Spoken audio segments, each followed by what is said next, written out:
Hey, good Thursday morning. Larry Sprinkle here along with Chris Mulcahy. It's weather day. A lot going on. I mean, I think that people's eyes are focused on later today because we've been talking about this potential for severe weather. Right here. Anytime you're in the 60s in January, it usually means a cold front is coming at some point. And this one's pretty strong. We're already seeing significant storms down to the southwest, and that's going to be on our doorstep to complete the afternoon. Take a look at the radar since we're talking about it, and you can see this is intensifying. When I got in this morning about 2:30, just a little bit of rain. Now we're starting to see the storms develop, particularly as you head into the Mid-South. Chris is talking about Alabama, Mississippi, Louisiana, the big storms there. And the threat, the severe weather risk outlook has been extended. Now, earlier today, we were kind of in the low-end category in the Charlotte area. It's been extended right here into the Charlotte metro, and that means the potential for some very strong thunderstorms this afternoon. Yeah, and it's right down there that you're going to have the best energy. That's where the most moisture, usually warmer temperatures, that's what it's all feeding off of. So that means Charlotte is under that medium threat. Again, the window of opportunity really is going to be, I would say, let's keep weather aware, keep our heads up by about like 2, 3 o'clock, but really it's going to be late afternoon, early evening that we're expecting most of this activity. And what we're going to see today, potential for some very windy conditions, some high winds out there, winds gusting well over 45, 50 miles an hour, and also lightning. That is going to be a big issue today, the potential for lightning, also with some heavy rain, flooding as well. What do you think? Yeah, no, definitely. This line is going to pack a powerful punch. Now, it's usually on the leading edge that you have the worst issues as far as the stronger winds go. That's where the most active lightning is. But sometimes lightning can still be several miles back behind that main line. But as Larry is seeing, it's that front edge. That's where you have the spin-ups. That's where you have the gusty winds. And that's where you have rain rates over 1 inch per hour. Look at this right here. This timeline takes us right on top of us. And this is, we get to this evening, I would say between about 4 and 7, heavy rain and storms. And that line is all the way from the Virginia border, all across the northern Piedmont, right into the southern Piedmont, including the Charlotte area, into the upstate of South Carolina. That is very heavy rain. And within that, some gusty winds.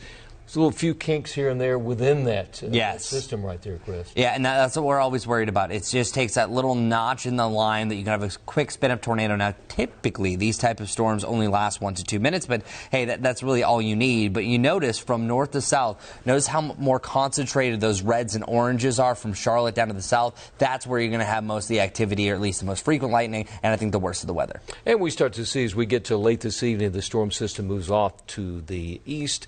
As far as rainfall potential, quite a bit of rainfall. These are some of the averages across the area. I would say maybe ½ an inch to 1 inch of rainfall. I think that's going to be the average, but then to have an average, you always have to have lows and extremes. I wouldn't be surprised if there are going to be some areas, at least in North and South Carolina, I know it's very broad, that could easily get up to 2 inches plus of rain, just along where you have those really heavy rains that it comes down in sheets where you can't even see in front of you as you're driving around. And we're going to see the potential for winter weather. Of course. You know, this winter, by the way, has not been wintry by any means. Even in the mountains, they have been snow-free, but definitely some snow expected in the higher elevations, especially. Winter weather advisory, that's from Boone up to Blowing Rock into areas around Ashe County, Jefferson, West Jefferson, and then winter storm warning when you go over west and southwest of there, Chris. Yeah, and there's a difference here between the winter storm warning and the winter weather advisory because there's a difference of offices as well that have different criteria, but it really looks like the bullseye as far as the worst snow is in Avery County. I think the mountaintops could see up to 6 inches of snow. The Boone area close to about that 1 to 2, and that's really through the overnights.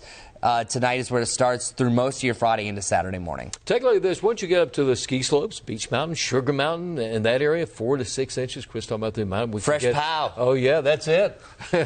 I'm ready if you are. Okay, 2 to 4 inches at Banner Elk in that area. Now, around the towns of Blowing Rock and Boone, maybe 1 to 2 inches of snow in those communities. So that's the way it shapes up as far as the mountains of North Carolina. Locally, here's your hour-by-hour forecast. It's really late afternoon, early evening. Heavy rain and storms. This commute today could be a real mess. Yeah, keep that in mind. We're lucky that our morning commute was just fine, but the evening commute could be an absolute disaster. Now, it does look like that window of opportunity, as Larry said, 4 to 7. It depends. Usually the worst traffic is from about 4 to 6:30. At that point, maybe the line of storms will come just shortly after that. But I'm going to go over to our Graphics 11 computer and really dial down the threat. So this breaks up that Storm Prediction Center's criteria criteria that the tornado, hail, and wind chance. Now, the winds usually line up exactly what the map is showing. That's where you have that medium threat for Charlotte. There's even a small chance for some hail on this line, but notice the tornado threat. I think you have a 1 to 2% chance for spin-up tornadoes, low overall, but the further southwest you go, that's where you have more wind shear, more spin that's going to come with this. And this is a special look. This is our future gas wind gusts showing 30 to 40 mile per hour gusts as that line's moving through. Again, that 4 to 7 window as Larry was mentioning, and then still gusts up to 25. But this is our tornado parameter plus the radar. This looks complicated, but pretty much all you have to know is if there's any number on here, that's a chance for a spin-up. Higher the number, the more potential there is for spin-up tornadoes. Exactly. Now, the only good news that I see here is notice that 7 o'clock window. If the line comes a little bit later, like this model is showing,